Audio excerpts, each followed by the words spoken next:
Bueno, pues buenas tardes a todos y bienvenidos a esta serie de webinars y eventos que estamos organizando desde el Grupo de Salud Digital del Colegio de Ingenieros de Telecomunicación de España.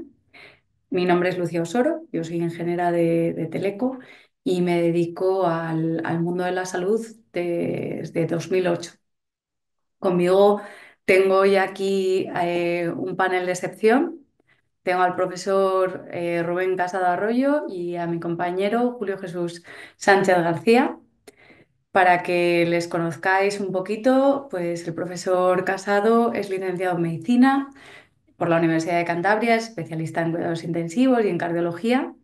Y aparte de que ha estado dando vueltas por el mundo, se ha formado en Harvard, en Pensilvania, ahora está en Bruselas, donde es profesor y director de la unidad de arritmias del Hospital Erasme. Y además, bueno, él trabaja en muchísimas publicaciones en todo el campo de la salud digital y ha sido presidente del grupo de trabajo de cardiología digital de la Sociedad Europea de Cardiología. En un grupo de trabajo que el que trabaja mucho, desarrolla proyectos dentro del campo de la salud digital y además de la inteligencia artificial. Y además de todo esto, está también participando en un proyecto europeo para adoptar nuevas tecnologías digitales dentro del área sanitaria de manera fiable en Europa. Y hay un proyecto que se llama el ASES DHT. Bienvenido, Rubén. Muchas gracias por tu tiempo y por estar aquí con nosotros. Y también tenemos aquí a Julio Jesús Sánchez García, compañero del grupo de trabajo de salud digital, además líder de equipo en Telefónica, un apasionado de la salud digital, una persona con muchísima experiencia dentro de este campo que ha estado, bueno, además que trabaja dentro de todo el tema de eHealth y forma parte de la asociación, de la Junta Directiva de la Asociación Digital, de Salud Digital y es el coordinador de nuestro grupo de trabajo del Colegio de Ingenieros.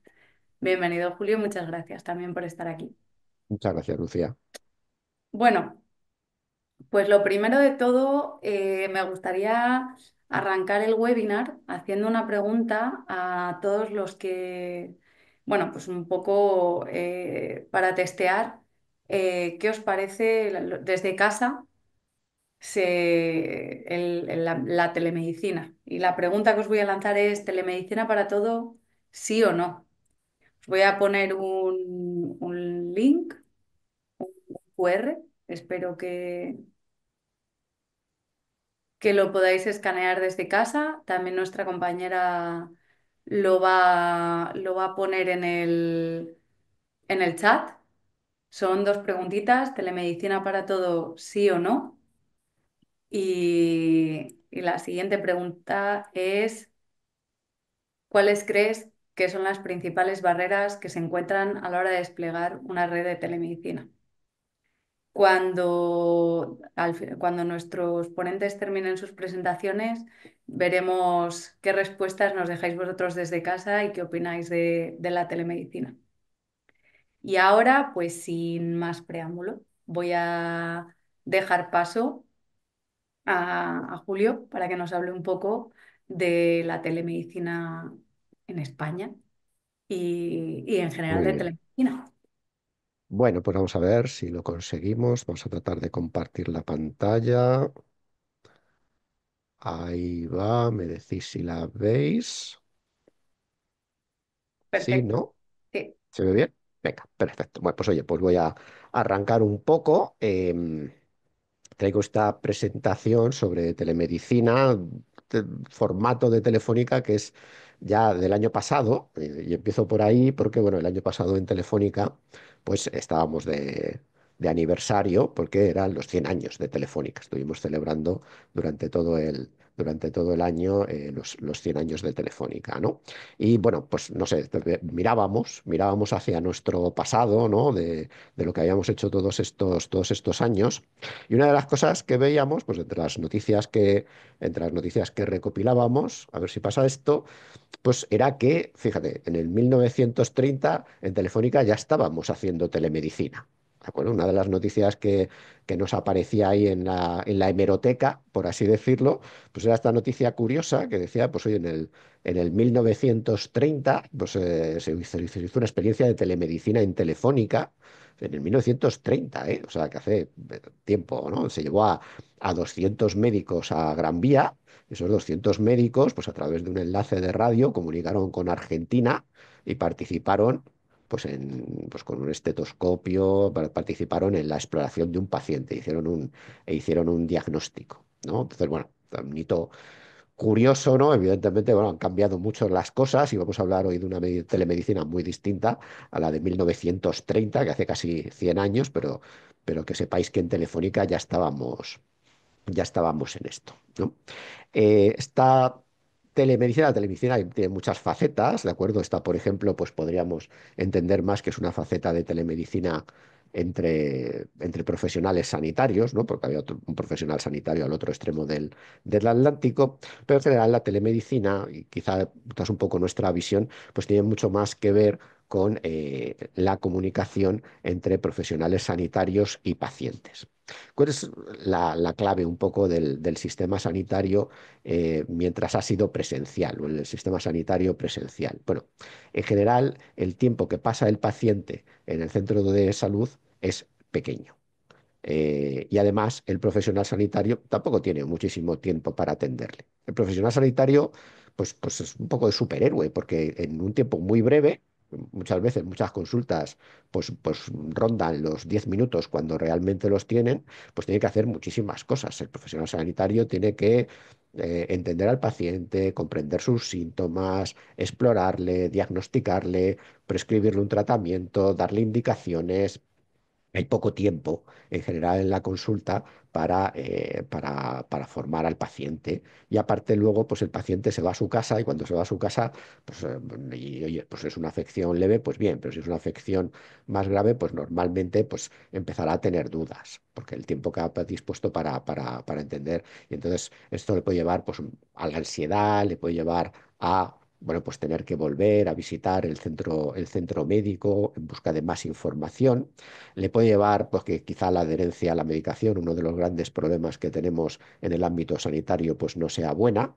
Y le puede llevar también, pues a esto de brujulear por internet de forma, bueno, de cualquier forma y encontrar, pues alguna información que puede ser buena y otra información que puede ser mala.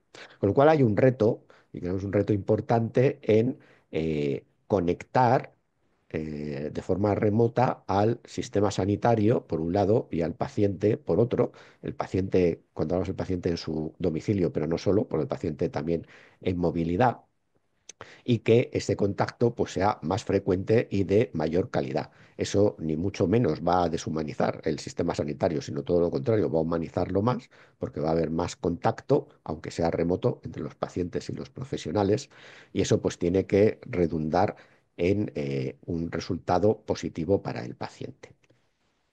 Tecnología hay para aburrir, y me gusta traer esta imagen de la revista Netter sobre todo lo que tú le puedes hacer a dos pobres personas mayores asaltándolos en su casa, ¿no? Y poniéndole toda clase de tecnología. Bueno, aquí se vinieron arriba, ¿no? Y podéis ver pues todo tipo de tecnología de la que va desde tener una videoconferencia a pasar por una serie de dispositivos de biomedida, a tener pues un aparato pues para que le sirva la medicación, todo tipo de visualización sobre eso y dos robots. Además, les han puesto dos robots por falta de uno, ¿no? Uno tipo perro y otro tipo medio humano, ¿no? Para ver si así están entretenidos. Bueno, esto es una locura, ¿vale?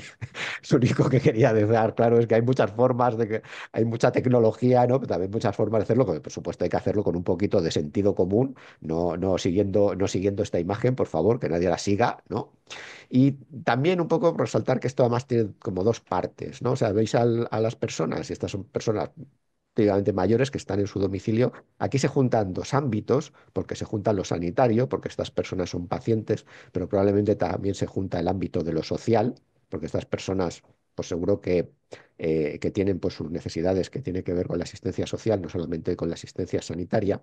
Y luego también que el hogar es el hogar, pero las personas se mueven, ¿de acuerdo? Que estas dos personas sean mayores no significa que estas dos personas se vayan a pasar en su domicilio toda la vida ahí hablando con el perrillo este cibernético que les hemos puesto. Entonces, estas personas pues normalmente se moverán y esta tecnología orientada a la telemedicina y orientada al cuidado de su salud, pues tiene que ver también con atenderles cuando están en movilidad, cogen el viaje del inserso y se van de vacaciones, ¿vale? Y claro, esto es un poquito la teoría tecnológica, pero luego la realidad no es esta, ¿no? La realidad es que hoy en día estamos más en esto del teléfono, que es algo más parecido a lo de la transparencia del 1930, ¿no? Que en realidad en la videoconsulta y en toda esta tecnología que veíamos en la transparencia anterior. Realmente aquí sí que hubo un cambio de mentalidad en la pandemia, pues fundamentalmente en la pandemia, y digamos que la telemedicina, entendida como atención telefónica, se extendió bastante y sigue extendida. Y en realidad esto es más lo que podemos encontrar hoy en día en una consulta que no lo de la transparencia anterior. Si bien es cierto que hay avances significativos y que, bueno, pues ya se van introduciendo cosas, y mira, esta es la aplicación de la sanidad pública madrileña y ya tiene una opción de videoconsulta. Mira, pues en mi caso no funciona, debe ser que todavía no tienen videocámara en el centro de salud, pero cuando la tengan, pues oye, esto echará a andar y ya podrá haber videoconsulta y aquí, mira, pues me recuerdan mi medicación y ya puedo hacer una serie de cosas que ya son mucho más digitales. Finalizo un poco dando otra idea que es importante y es que la telemedicina no es videoconsulta, ¿de acuerdo? La videoconsulta es una parte de la telemedicina, la videoconsulta es la posibilidad de hacer la consulta médica pues online, típicamente por una videoconferencia, pero hay otras muchas formas de telemedicina en el sentido de que hay muchas formas de comunicación entre el profesional sanitario y los pacientes, entre el sistema de salud y los pacientes, y aquí pues me he dedicado a recopilar unas cuantas de las que existen, pues tanto de la cita previa, la receta electrónica, que está muy extendida, acceder a tu historia clínica electrónica, pero ¿por qué no? También que haya un chat con los profesionales sanitarios. Bueno, no voy a ser exhaustivo. Me quedo con la última, que es yo creo que muy importante, que es la gestión remota de pacientes, donde, pues, por ejemplo, en Telefónica pues, llevamos hechos muchos proyectos en este ámbito porque se trata de monitorizar a los pacientes cuando están fuera del entorno sanitario, monitorizarlos en cuanto a sus biomedidas, monitorizarlos en cuanto a lo que puede ser una serie de resultados de los cuestionarios con un objeto, el objeto de monitorizar su estado de salud, porque normalmente cuando son personas mayores, cuando son pacientes crónicos pluripatológicos, pues tienden a tener una serie de episodios de descompensación y con tecnología está demostrado que el sistema se puede adelantar a esos episodios. Y eso va a redundar en que esos episodios o no se produzcan o se produzcan de una manera menos frecuente o más leve. Y por lo tanto, eso lleva directamente a una mejora en el estado de salud de los pacientes y es una de las formas de telemedicina que se han demostrado científicamente con ensayo clínico en la mano como más efectiva. Y con esto termino y espero más o menos haber cubierto el tiempo, Lucía, que eran un poquito las ideas que quería quedar desde Telefónica. Pues muchísimas gracias, Julio. Ha sido una vista espectacular, un 360 sobre telemedicina. Bueno, hemos visto un poquitito el punto técnico. Ahora Rubén nos va a compartir una visión un poco más clínica de la telemedicina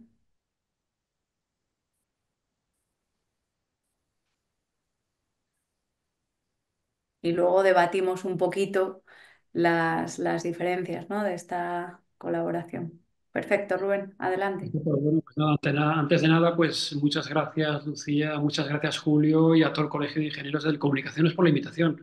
La verdad que es un verdadero placer pues colaborar como clínico con una escuela de ingenieros tan importante como la vuestra y que ha estado siempre a la vanguardia de lo que es las nuevas tecnologías y de la tecnología digital. Bueno, pues como clínico, ¿no? Como médico que me dedico a la práctica clínica habitual, ¿cómo veo la telemedicina? ¿Cómo veo la innovación? Es lo que Lucía me preguntó cómo ve un clínico como tú la innovación, cómo la telemedicina puede ayudar al clínico y al paciente. Pues bueno, la verdad es que de muchas maneras, ¿no? Por un lado, por un lado, mejorando la accesibilidad, ¿eh? Hay veces que el paciente está tan lejos o el médico está tan lejos del paciente o del paciente con el que tiene confianza, ¿eh? Dar soporte en áreas remotas. Todos sabemos que cada vez es más difícil encontrar médicos, cada vez es más difícil tener médicos de familia en zonas remotas y no tan remotas, ¿no? Y luego, además, cada vez necesitamos más la inmediatez, ¿no? Nos hemos acostumbrado a tener un resultado cuanto antes mejor, a tener un contacto cuanto más rápido mejor, y la telemedicina nos puede ayudar en este contexto. Luego, ¿cómo podemos mejorar pues la simetría de la información, la simetría del conocimiento? ¿No? Cómo hay veces que no tenemos el conocimiento, pero otro compañero especialista en un campo muy específico nos puede ayudar y podemos hacer una consulta a distancia con este especialista que es verdaderamente un experto en este campo, ¿no? Y que quizá no está al alcance de la mano de un sitio remoto, ¿no? Y luego también, pues para trabajar diferentes profesionales clínicos y mejorar la calidad de vida de los pacientes. De manera general, pensamos los clínicos que la telemedicina va a mejorar la calidad y sobre todo la calidad de la asistencia. La forma de cómo mejore la calidad de la asistencia va a depender de cómo seamos capaces, tanto médicos como ingenieros, como otros proveedores sanitarios, de llevar a cabo este reto, que es un reto para todos, ¿no? Y lo primero que nos preguntamos, ¿cuáles son las barreras, ¿no? ¿Cuáles son las barreras con las que nos encontramos? Como podéis ver en esta diapositiva, en la que hay cuatro aspectos importantes. Por un lado tenemos barreras legales, por otro lado tenemos barreras económicas, también técnicas y luego también de competencias digitales. Empezamos por arriba a la izquierda, ¿no? Pues claro, barreras legales. ¿Quién puede dedicarse a hacer telemedicina? Los médicos, enfermeros, otros proveedores sanitarios. ¿Quién es el responsable? Es decir, si como médico tienes que dar una opinión médica a alguien que está trabajando en Argentina, por ejemplo, un paciente que está en Argentina, ¿hasta qué punto eres responsable de esta situación? La calidad de los registros que obtenemos vía los soportes informáticos son suficientemente buenos para que podamos decir que un paciente tiene una enfermedad o no. Las imágenes de ecografía, de electrocardiograma, en mi campo, son aspectos importantes también, ¿no? Las aseguradoras nos van a cubrir si tenemos un problema legal cuando estamos dando un consejo médico a un paciente en Estados Unidos sobre qué tipo de legalidad se tiene que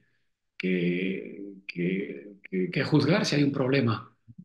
Desde un punto de vista económico, pues bueno, el más importante, ¿quién va a pagar todo el coste de la telemedicina, ¿no? La mayor parte de los estudios clínicos que analizan lo que es la telemedicina, lo que hemos visto claramente es que sí, se reduce la mortalidad global, eso sí que es importante y la verdad que los resultados son esperanzadores, pero hay que decir que la inversión económica de enfermeros, médicos es muy importante.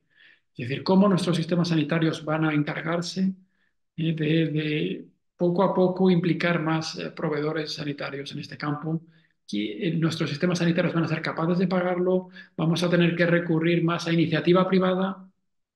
Por otro lado, necesitamos que realmente todas estas soluciones de telemedicina muestren que son coste efectivas desde un punto de vista general, pero también para las aseguradoras.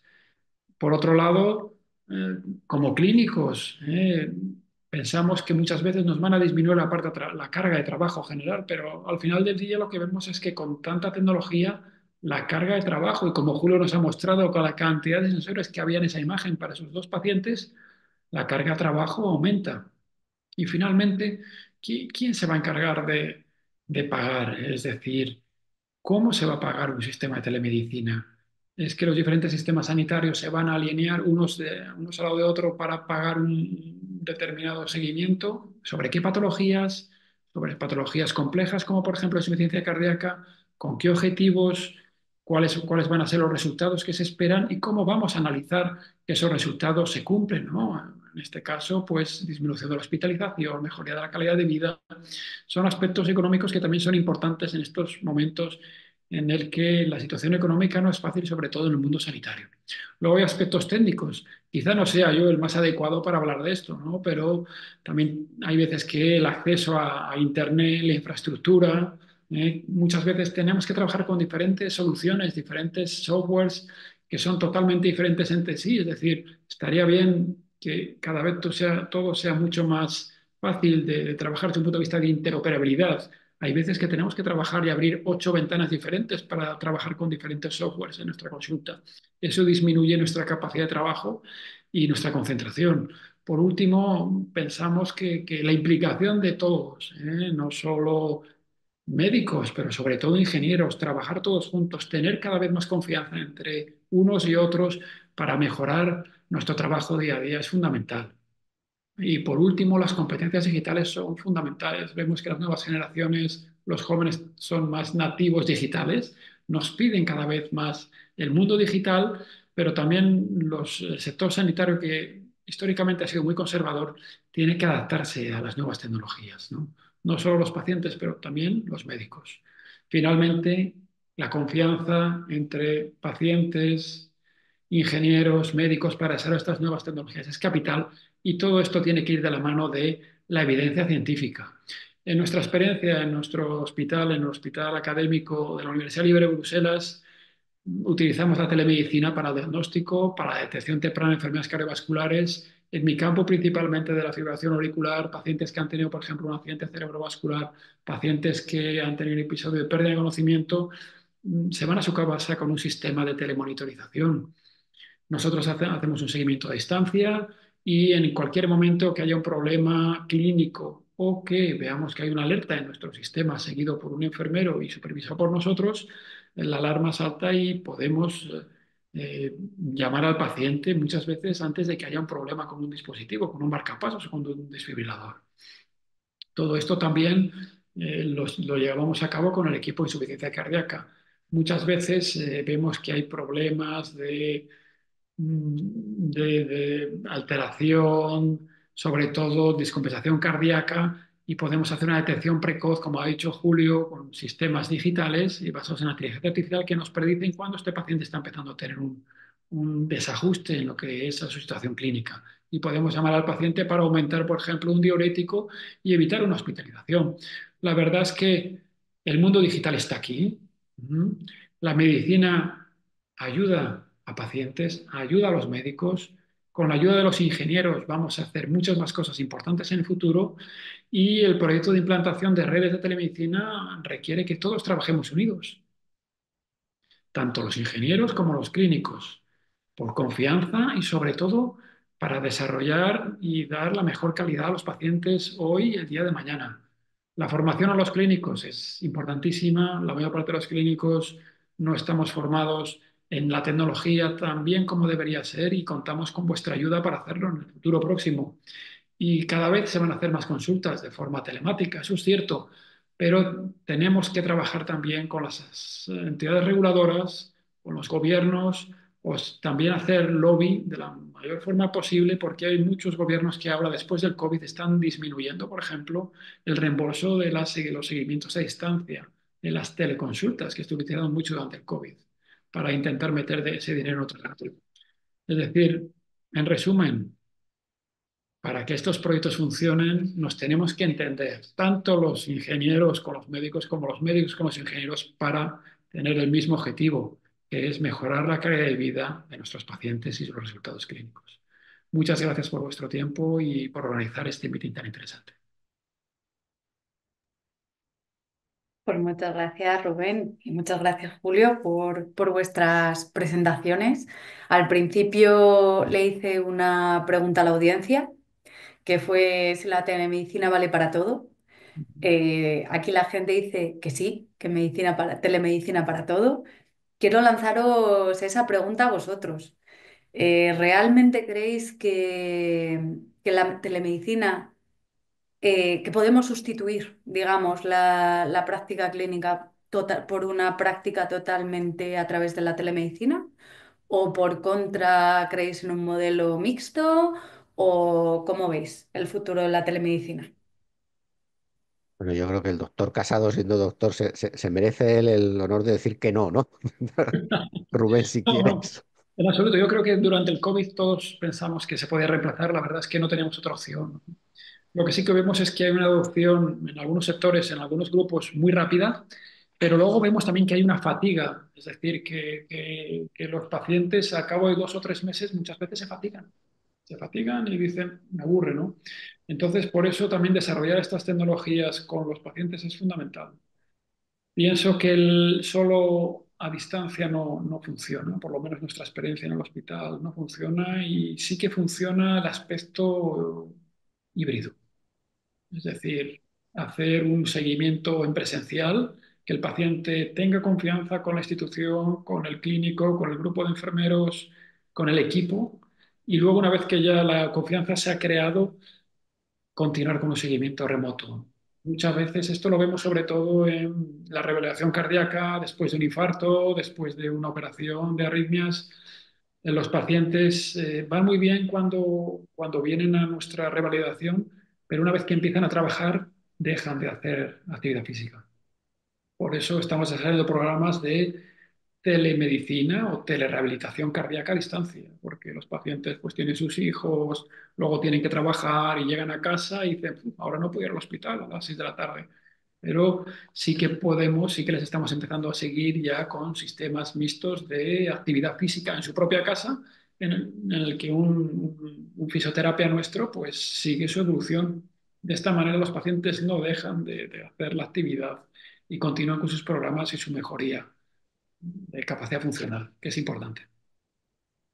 Julio, Sí, pues nada, yo creo ¿tú que qué con- opinas? comentando un poco, ¿no? Lo que dice Rubén, pues a ver, es claro que la telemedicina es un complemento en la asistencia sanitaria, ¿de acuerdo? Y eso es, bueno, evidente desde el primer momento en el que el médico, el doctor, pues evidentemente tiene un paciente al que tendrá que verle en persona porque hay exploraciones que tienen que ser en persona, ¿de acuerdo? El diagnóstico no puede ser completamente remoto.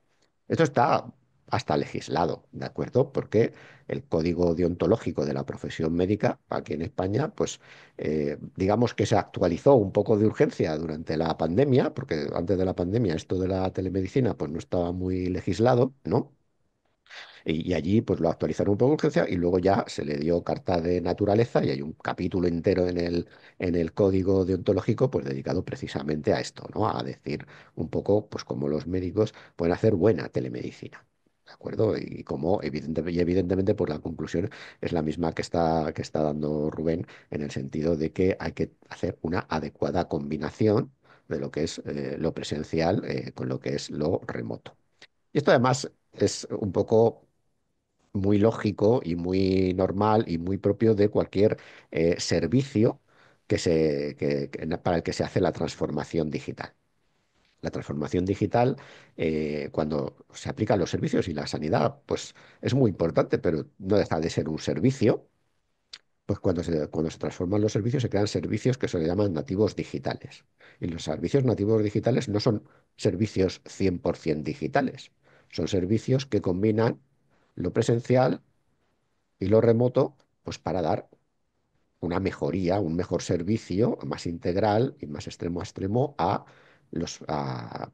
los usuarios y en este caso a los pacientes. Lo comento un poquito al principio, no se trata de echar al paciente al otro lado de una pantalla, ¿no? Porque eso es como, de entrada acá, pues eso, fíjate, genera ya hasta cierto rechazo, ¿no? Incluso, no, se trata de que el paciente se sienta mejor atendido, el paciente se sienta mejor acompañado e informado sobre su enfermedad y ahí hay que combinar. Y hay que combinar lo presencial con lo que puede ser online y que puede mejorar, porque puede mejorar realmente, pues como hemos dicho antes, pues el número de puntos de contacto que tiene el paciente con el sistema sanitario y también la calidad de los mismos y cómo el sistema puede tener una mejor visión de lo que le está pasando al paciente fuera de la consulta, fuera del centro hospitalario, de cara pues a tener un mejor cuidado de su enfermedad. Totalmente de acuerdo. Sí, yo creo que, bueno, mi experiencia en telemedicina también me dice que efectivamente un modelo híbrido es realmente la clave, ¿no? Del éxito. La segunda pregunta que le planteamos un poco a la audiencia fueron las principales barreras, ¿no? Y bueno, en su mayoría la gente yo creo que se volcaba más hacia barreras técnicas. Vosotros realmente, bueno, Rubén nos presentó, ¿no? 4 tipos de barreras: legales, técnicas, ¿no? De competencias digitales. Realmente, a la hora de implantar una red de telemedicina, Julio, ¿tú cuál crees o cuál es el principal problema que te encuentras al llegar a un sistema sanitario o a un hospital? Bueno, pues es duro decirlo esto, pero siempre, además, esto sirve para la transformación digital en sanidad y fuera de la sanidad, ¿no? La principal barrera son las personas. Eso es un hecho, ¿no? ¿Y por qué?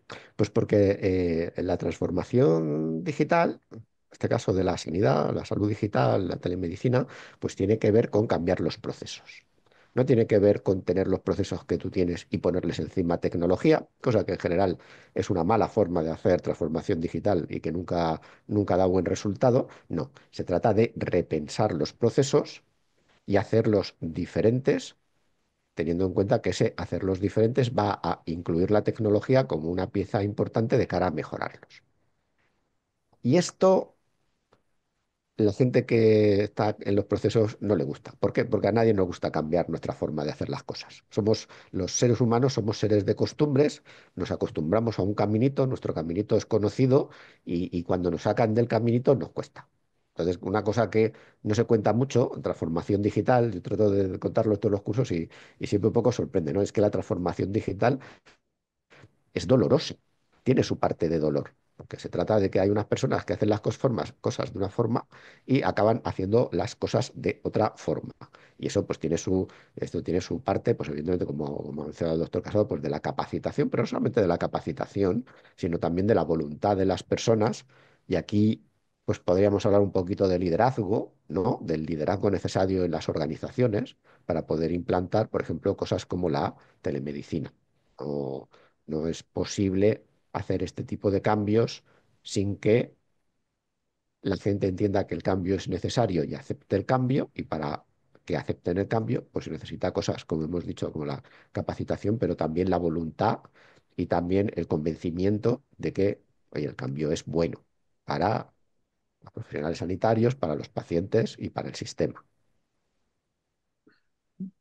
Si yo puedo decir algo también, Ujú. el aspecto de las aseguradoras o los países, ¿no? Los ministerios de sanidad, eh, en Europa se ve claro, ¿no? Es decir, en cuanto se reembolsa un procedimiento, empiezan a salir muchas empresas eh, que ofrecen esos servicios. Es decir, y para que un procedimiento o la telemedicina se reembolse, y es también convencer a los políticos que se encargan de gestionar el Ministerio de Sanidad de cada país, ¿no? Es decir, tenemos que hacer un trabajo no solo nosotros de nuestro lado, pero sino también eh, haciendo lobbying, a nivel de los ministerios de sanidad o de las comunidades autónomas para mostrar que, como ha dicho Julio antes, hay evidencia científica ya que demuestra que esto no solo disminuye hospitalizaciones, disminuye mortalidad, sino que ahorra costes. Y entonces, ¿por qué no? ¿Por qué no vamos a dar el salto y ponernos un poco a la vanguardia? ¿Mm? Sí, esto, de hecho, mira, liga muy bien con la siguiente pregunta que te quería hacer. Y es, ¿realmente tú cuando implantaste la primera red de telemedicina o empezaste a incorporar este tipo de prácticas en tu hospital, cuál fue el detonante y cómo conseguiste? Claro, porque me imagino que el día que llegaste y dijiste, bueno, sistema hospitalario, por lo que decía Julio, tengo estos procesos. Y yo tengo evidencia científica de que incorporando una tecnología voy a mejorar, voy a ahorrar costes, voy a dar mejor servicio, voy a dar una medicina, voy a añadir valor a la medicina que doy a los pacientes, voy a mejorar la calidad. Esto, ¿cómo lo planteas de cara al hospital y en qué momento lo planteaste? Claro. Y bueno, pues de una manera intuitiva todos sabemos que si tenemos la tecnología, ¿por qué no vamos a utilizarla, no? Por otro lado, es tan obvio como un paciente que viene que tiene un problema con un desfibrilador de una sonda intracardíaca que se rompe, que aumenta la impedancia y que eso lo puedes ver en tiempo real. Y la otra opción es verlo a los 6 meses cuando el paciente vuelva con problemas cardíacos secundarios a ese problema técnico. Pues claro, difícil de justificarlo, ¿no? Es decir, humanamente, ¿no? Por otro lado, pues bueno, tenemos procedimientos que son altamente, producen bastante dinero y otros, pues que como estos, pues que tenemos que invertir. Y en el momento dado, pues hay que discutir y decir, mira, es que tenemos que hacer, nuestro centro tiene que ser un centro digital de teleseguimiento y es que los pacientes también lo piden.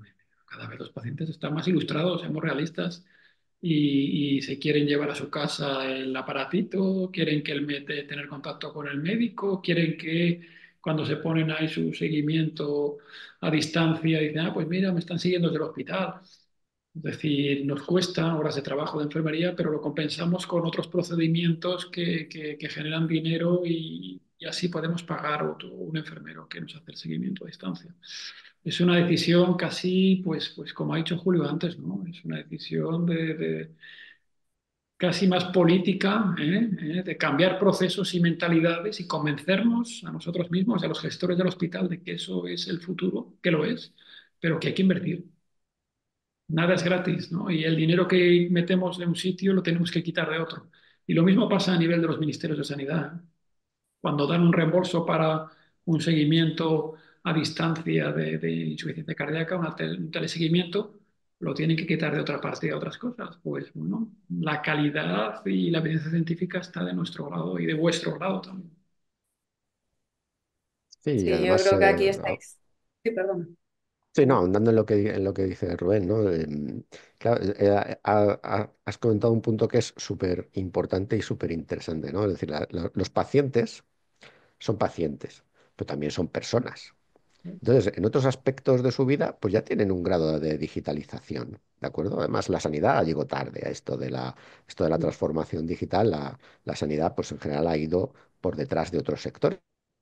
Otros sectores llegaron bastante antes. Entonces, ya todas las personas, incluso las personas mayores, pues entienden que no podemos restringir una comunicación a un ámbito temporal y geográficamente restringido como es la consulta, ¿no? Porque están acostumbrados a chatear por el WhatsApp con todo el mundo, ¿no? Entonces, les tienes que dar los medios, ¿no? O sea, no van a entender que todos los servicios de su vida, no sé, el banco, la empresa de electricidad, cualquier otro servicio es digital y la sanidad no. La sanidad no es digital porque es solamente te vienes aquí al hospital y te veo, ¿no? Eso no puede ser, ¿no? Entonces, si otros servicios son digitales, pues ellos van a pedir, ellos van a reclamar que la sanidad pues también tenga digitalización, porque es lo normal, es lo que ya está en sus vidas. Total, total. Ya empezando desde el chat GPT, ¿no? Que los pacientes antes de venir a la consulta ya se han preguntado y ya vienen más ilustrados. Es decir, vamos, no hay que tener miedo a que los pacientes busquen y tal, porque de esta manera los pacientes, su nivel de conocimiento mejora y podemos llegar a una discusión más abierta, honesta y sincera sobre decisiones terapéuticas. Y ellos asumen mejor sus responsabilidades, ¿no? Tanto desde el punto de vista de tratamiento como intervenciones quirúrgicas. Es decir, cuanto más información, cuanto más tecnología, cuanto más mejor para nosotros también como clínicos y supongo que para vosotros también como ingenieros, sin lugar a dudas. Sí, la verdad es que todo esto es puro reto, ¿no? Es decir, tú fíjate, pues un médico en consulta, ¿no? Pues antes tenía el problema de que venía el paciente, le ha diagnosticado una enfermedad al paciente, ¿no? La segunda vez que viene el paciente lo ha buscado en Google, ¿no? Y ha encontrado ahí en Google cualquier cosa. ¿no? Y ahora ya no, ahora ya está con el chat GPT preguntándole, ¿no? O sea, ahora ya encima, no sé, vivimos en un mundo en el que hay una abundancia de información tremenda, ¿no? Una abundancia de datos y una abundancia de información. Y no quiere decir eso decir que la información sea buena. A veces la información es buena y otras veces no. Y por eso le tenemos que dar medios a los profesionales sanitarios, ¿de acuerdo? Por ejemplo, yo siempre, fíjate, y esto es telemedicina, pero es telemedicina, no sé, que podía haberse hecho el siglo pasado, ¿no? Es, oye, contenidos formativos validados para los pacientes digitales y entregados en consulta. Pues, pues no se usa, ¿no? O sea, hay muchísimos contenidos, ¿no? Y hay contenidos que se pueden adaptar a los pacientes para que los pacientes lo que tú has dicho, pues se formen y estén más formados y más empoderados en el tratamiento de su enfermedad, ¿de acuerdo?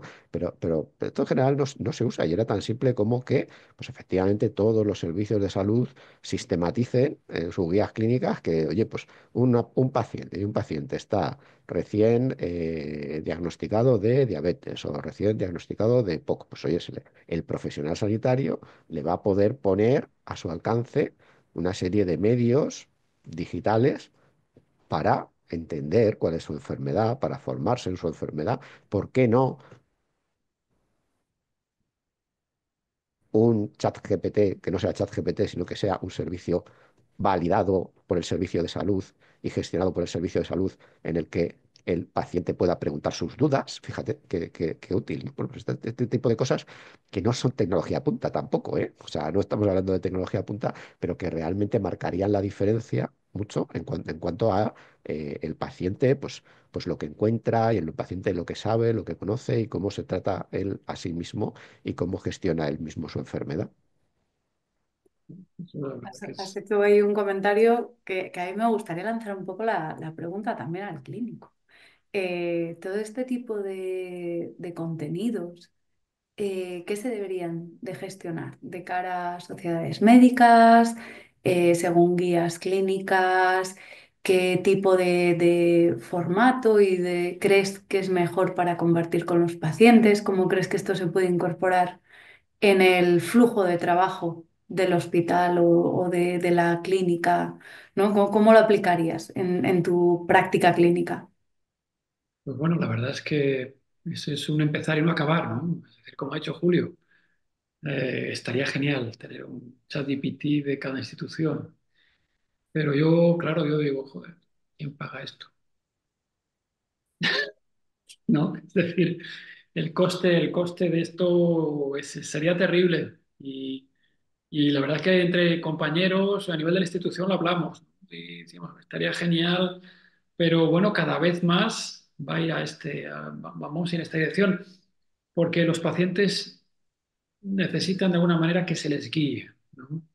Que se les oriente, ¿no? De la misma manera que hay muchas veces que nosotros no somos especialistas en muchas cosas, necesitamos que nos oriente, sobre todo al principio de nuestros estudios y los profesores no nos orientan cuando somos pequeñitos en primaria, pues aquí es igual, es decir, un paciente que se le acaba de diagnosticar una enfermedad, una arritmia cardíaca compleja, pues nunca ha oído hablar de ese nombre, ¿no? Dice fibrilación auricular, ¿y qué es eso? ¿No? Pero claro, os puedo asegurar que en una semana sabe más de fibrilación auricular casi que un especialista que lleva dedicándose 20 años a ello, dada la motivación que tiene, ¿no?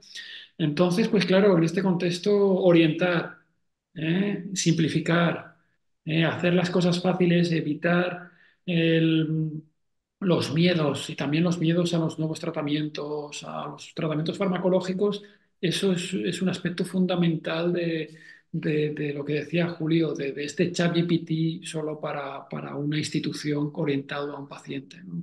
Es decir, disminuir el estrés, mejorar la comunicación, mejorar el conocimiento y mejorar la confianza entre proveedores de salud y los pacientes y sus familias también, porque muchas veces las familias y el estrés de las familias que acompañan al enfermo es fundamental. En este contexto, el trabajo de la telemedicina es importantísimo que tenemos por delante. Yo creo que llevamos todo el rato charlando y hemos estado dando vueltas a un concepto que discutimos en otro webinar de esta serie de webinars, que son los modelos de medicina basados en valor. Y habéis estado hablando de compartir responsabilidades ¿no? A la hora de tomar decisiones con el paciente. Hemos estado hablando de la tecnología. Realmente es la tecnología uno de los bastiones que nos permite implantar estos modelos de medicina basada en valor. ¿Cómo lo veis? Creo que los dos tenéis amplio conocimiento sobre este tema. Así que, Rubén, ¿tú cómo lo ves? Pues evidentemente la medicina basada en valor, es decir, no solo es tomar una pastilla, sino todo lo que va asociado a ella, la calidad de vida, la mejora de los resultados clínicos, ¿eh?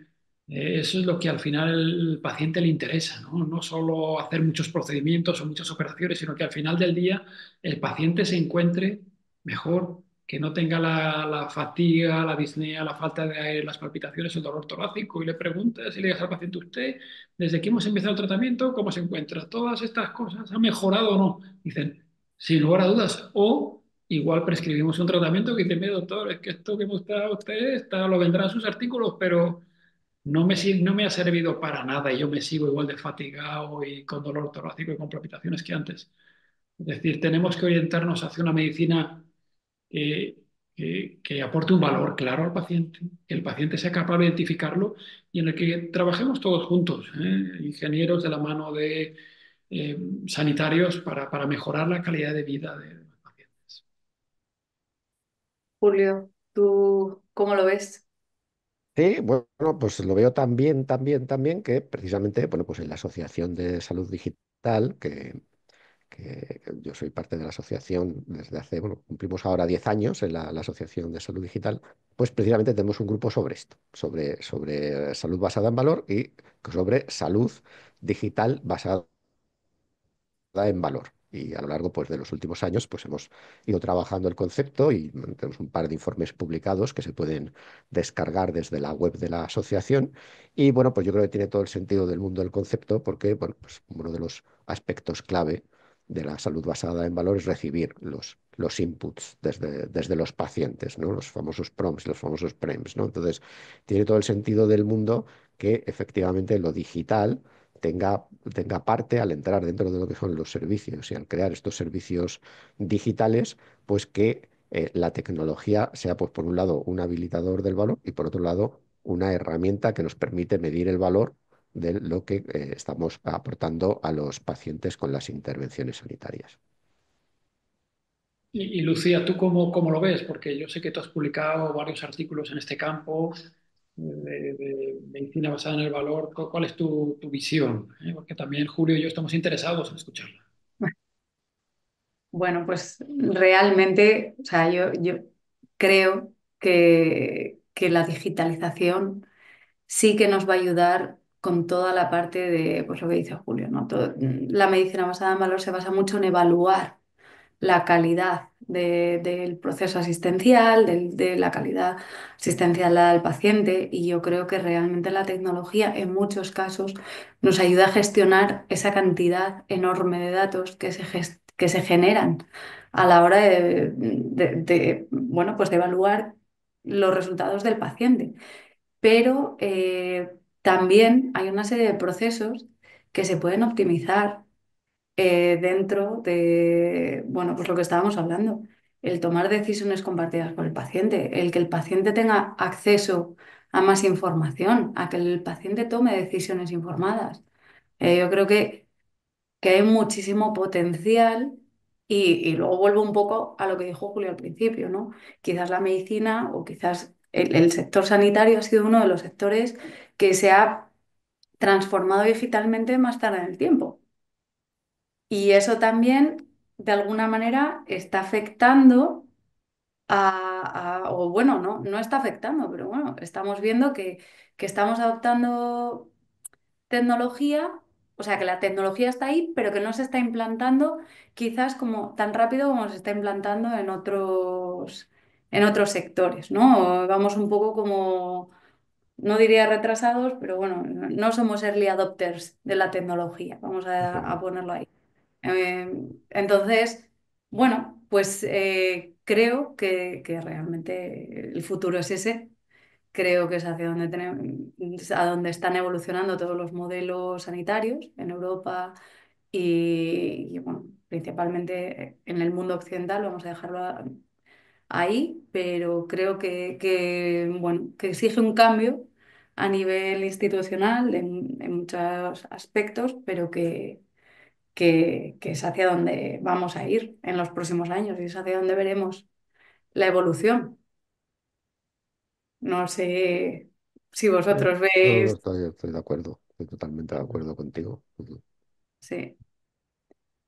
Y bueno, no sé desde casa si no tenemos preguntas en el chat de momento, entonces, bueno, Si vamos al apartado de preguntas y respuestas, hay dos de Vicente, que, que- que- perfecto.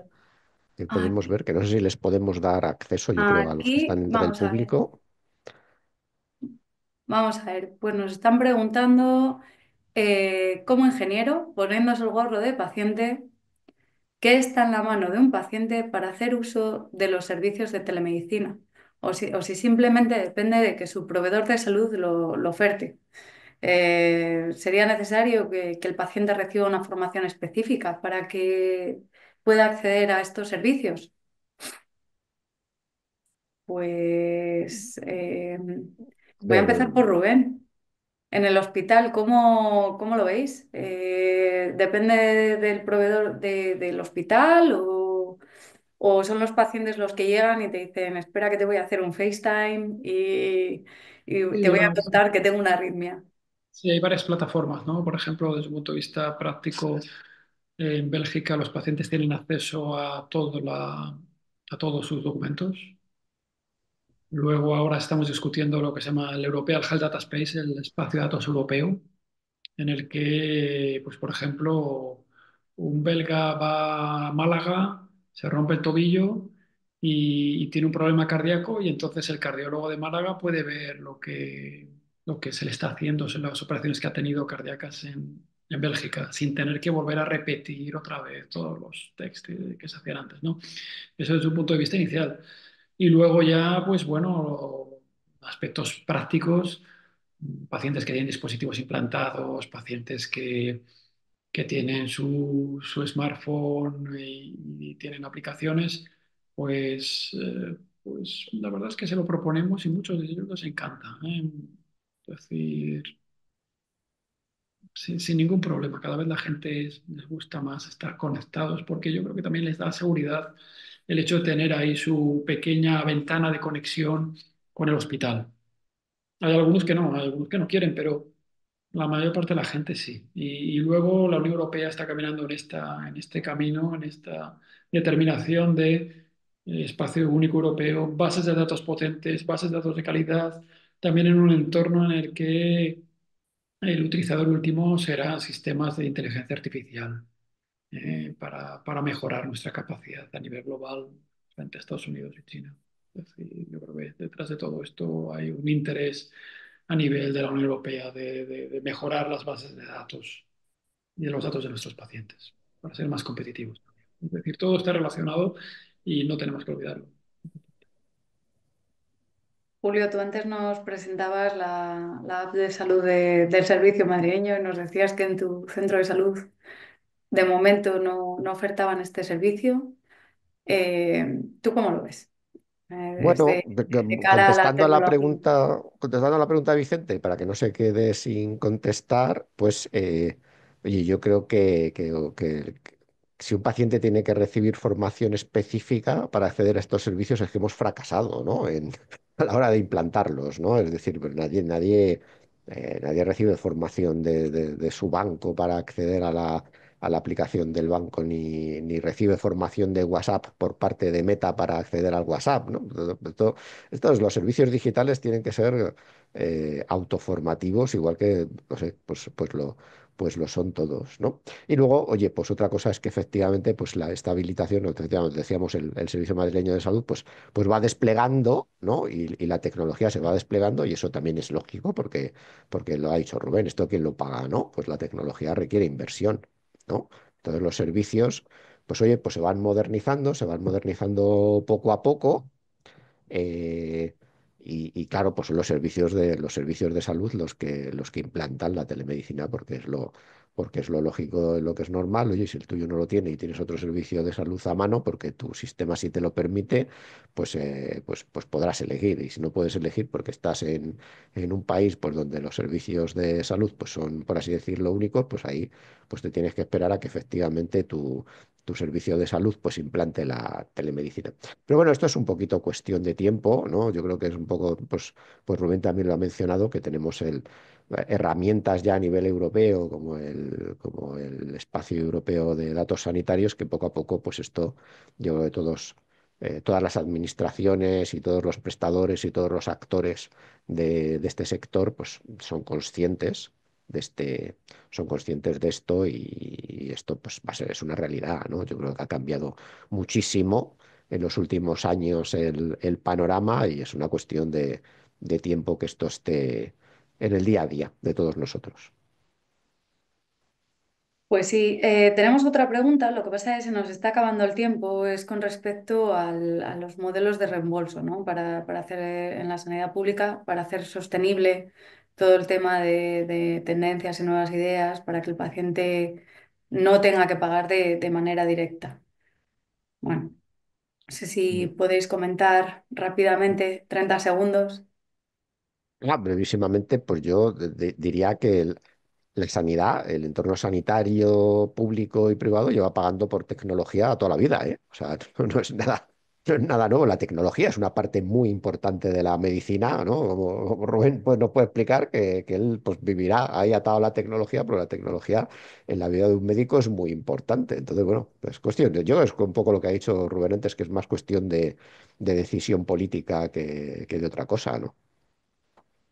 Sí, sí, y cada vez yo creo que los políticos están más concienciados y nosotros tenemos una función también de hacerles ver que con la tecnología se puede ahorrar dinero en un momento en el que cada vez va a haber menos profesionales sanitarios, menos enfermeros y lo vemos casi todos los días. Entonces, en este contexto, los que haya en el futuro, que no van a ser muchos, tienen que tener una carga tecnológica muy importante para hacerles la vida más fácil y ver cada vez más pacientes y con más calidad.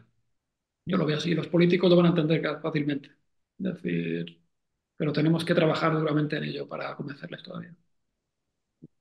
Bueno, pues chicos, muchísimas gracias porque creo que como dicen los ingleses, aquí ha habido mucho food for thoughts en la charla de hoy.